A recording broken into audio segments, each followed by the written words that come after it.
In Space Dandy, I played the antithesis for Meowth, Squeak. I was Prince's sidekick, and you will or something like this. I don't normally have a colleague do something like this. so yeah, that was that.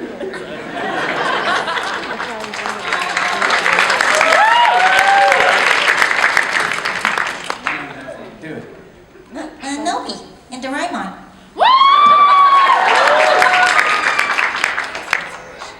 I play a character called Doc Devio in an upcoming project that I can't talk about.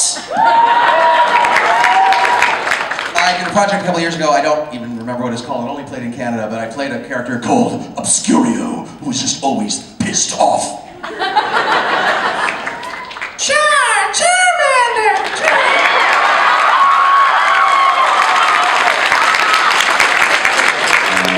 There's a video game called Dead Rising 2. I apologize for this. Everyone knows Slappy! I'll never get a girlfriend now!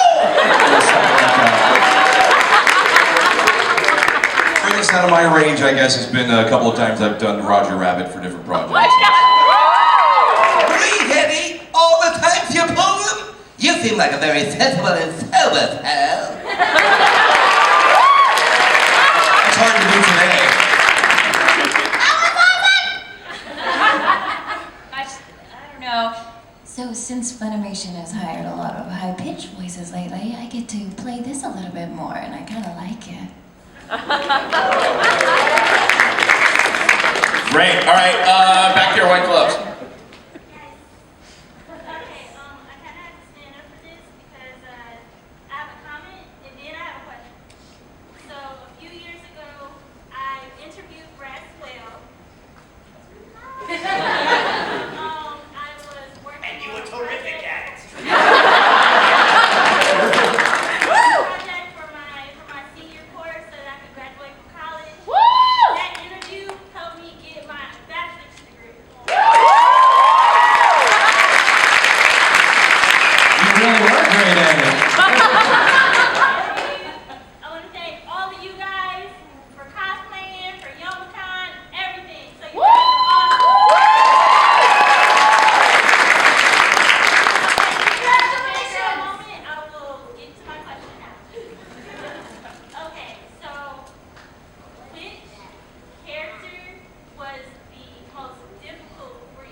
Which character was the most difficult for you to play?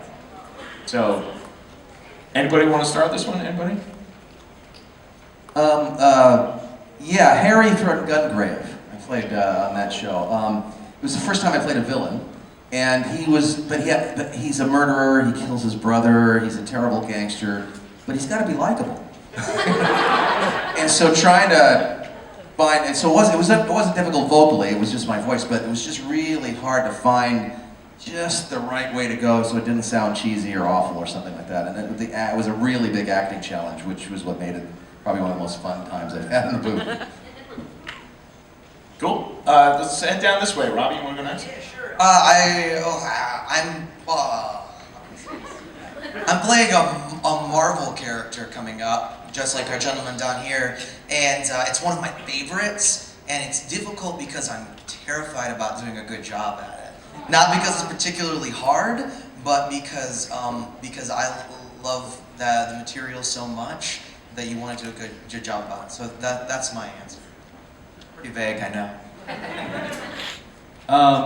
I booked this video game and I don't know the name of it. I got a phone call. I was like, "Hey, you want to come in for a game?" And I was like, "Sure."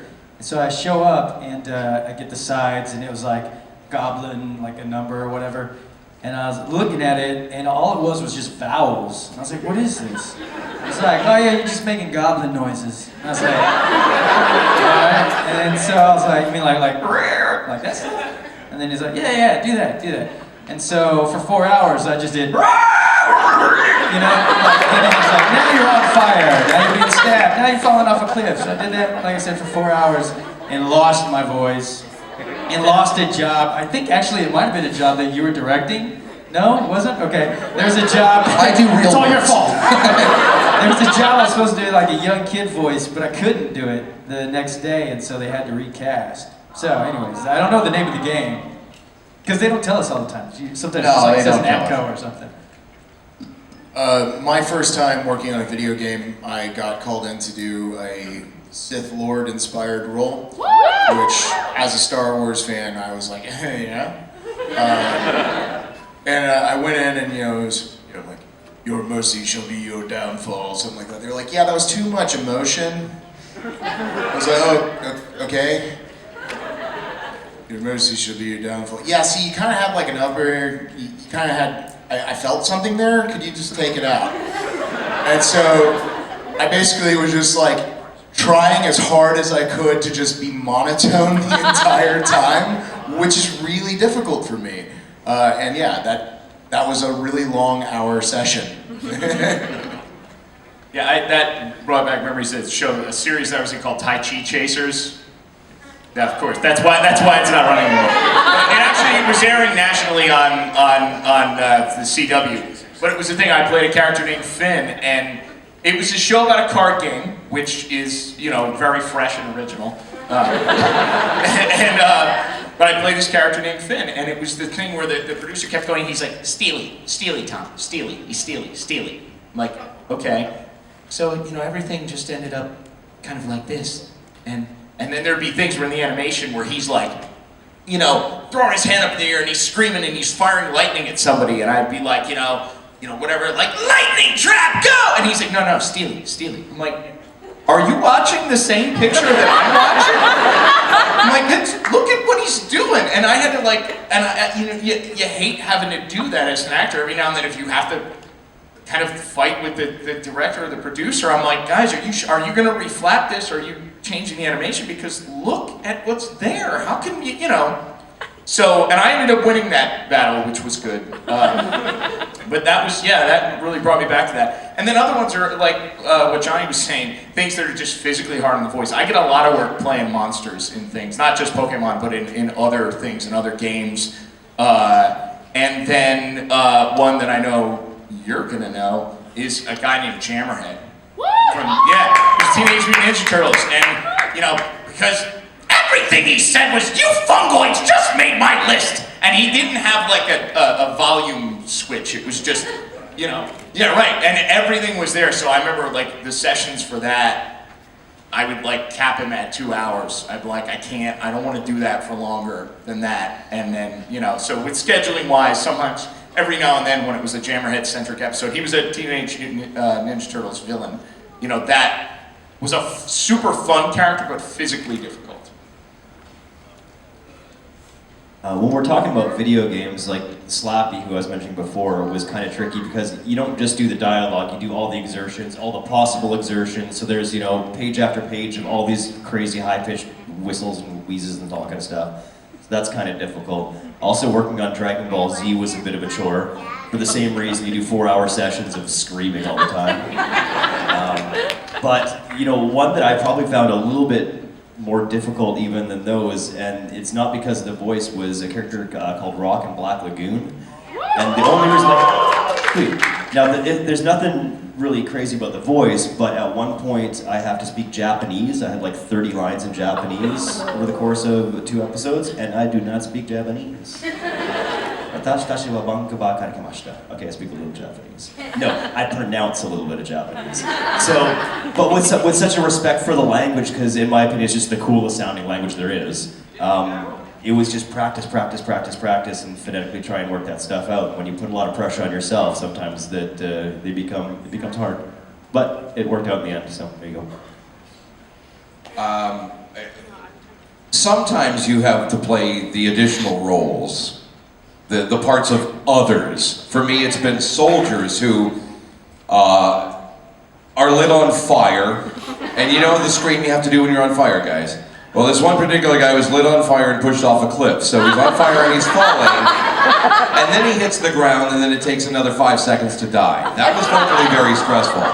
But the one character for me that was the most vocally stressful, because it was all done in a 4.5-hour session, was Sweet Tooth spokesperson from Twisted Metal, which is kind of a takeoff of, remember Tales from the Crypt on HBO? Remember?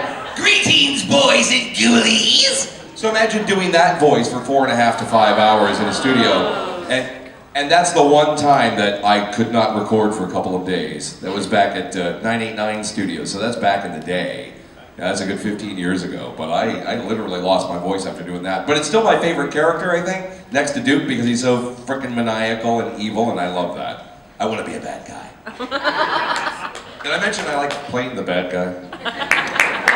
Do you want to be the bad guy?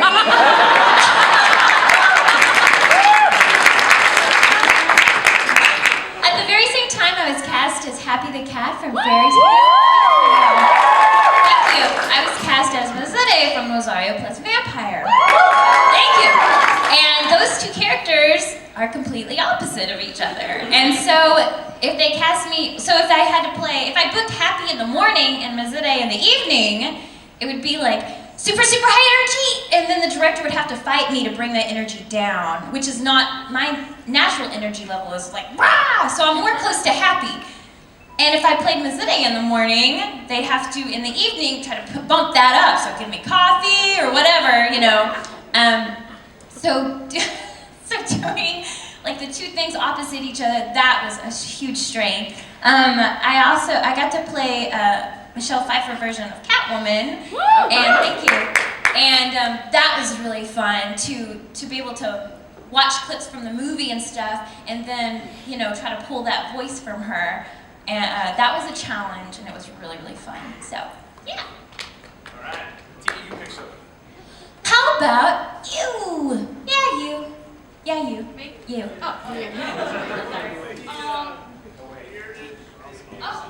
Wait. I was talking to the lady.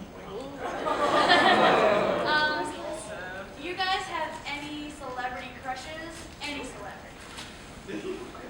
Aisha Tyler, I just think she's hotter than hell. She's like 6 feet tall and Amazonian, and I just love her voice. I'd do her just for her voice. With me, Scarlett Johansson is rather attractive. But I've been lucky enough to work with Scarlett Johansson's sister, Vanessa Johansson, who is also very, very attractive, and someone I can, touch. In very polite ways, but, that's my wife will, when I come home, and I'll be smiling, she'll be like, did you work with your little girlfriend today? Yes. So, anyway. I'm married, there's YouTube, no comment. Johnny Young Bosch.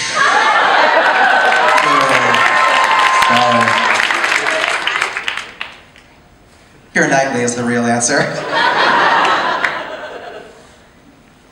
Bieber? Celine Dion?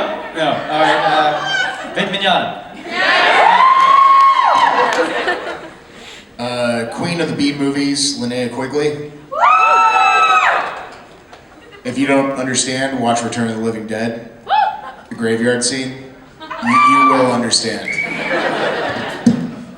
I know exactly what you're talking about. Mila Jovovich, or Jovovich, I think. I've had a crush on her for a long time. Michelle Monaghan's another one who I really like. Have you seen Kiss Kiss Bang Bang?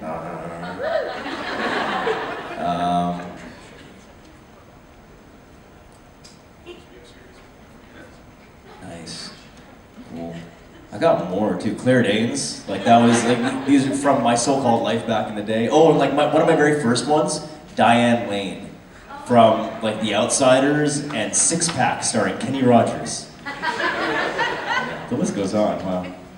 Tom Hanks is mine. I don't even care that he's old enough to be my grandpa. I'm all over that. That's all I got. Oh, yes! Hands up in the air. How about you on the far side? Yeah! Has there ever been, a role that's done and then you went back, later years you looked at it and you thought, what was I thinking? And then if so, how long did it take you to accept that actually happened? Nearly every role I do. No, you don't. You accept it right away. I mean, it's good. I look at some of the stuff I did when I first started, Robotech in particular, and I just kind of go, oh my God, what was I doing? So, but you grow and you move on, and that's just the process that you do. But pretty much, I don't like to watch what I've done until long after I did it, so that I don't end up messing my head up with it. Yeah, I mean, I don't know if anybody from the panel is at a level where they can really just pick and choose all the parts that they want. I'm not, so I've been in a lot of stuff that's crap. And then I've been in things that are amazing and things that are in between. But I mean, it's a job, so sometimes you kind of go in there and do the job. You do it as best you can, but it's a project that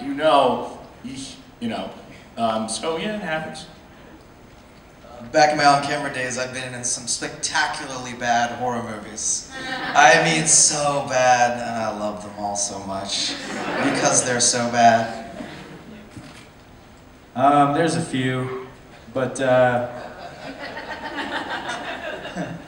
some of the stuff was hard for me to watch. Adam in Power Rangers. Yeah, and if you're in that, not just the tights, but that was part of it. You see everything. But there were moments. If you're at that Power Ranger panel, there's some stuff there to see.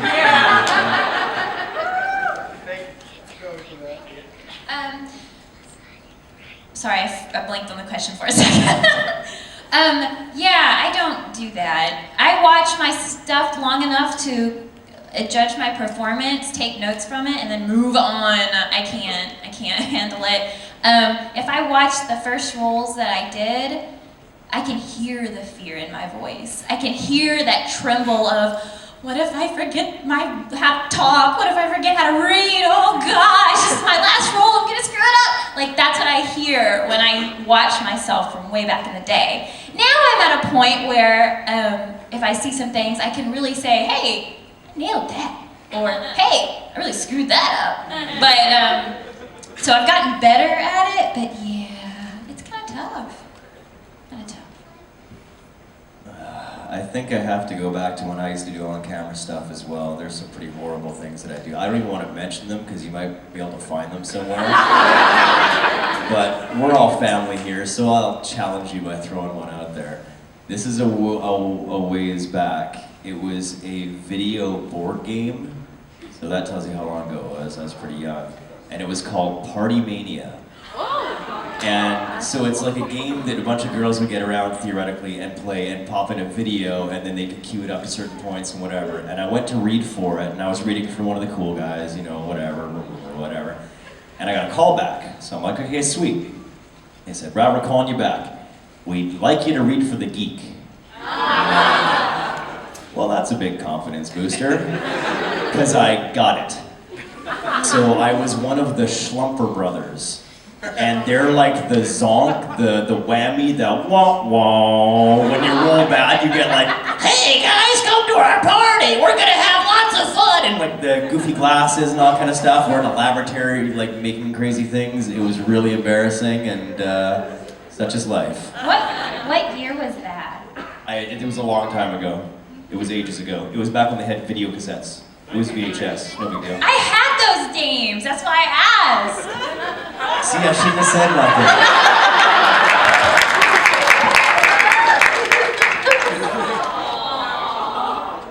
Okay, let's see. Tie, right there. Tie and hat. Okay, so my question is, have you ever had a role or just experience with a coworker, director, whatever, that was so terrible that it actually made you honestly considering giving up the whole industry? Almost every role I do.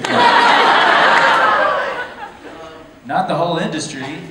I've had one where I was in a session, I had a director and two producers, and after every line I would deliver, the producers would chime in and change it. Say, do it like this, and they would give me a read.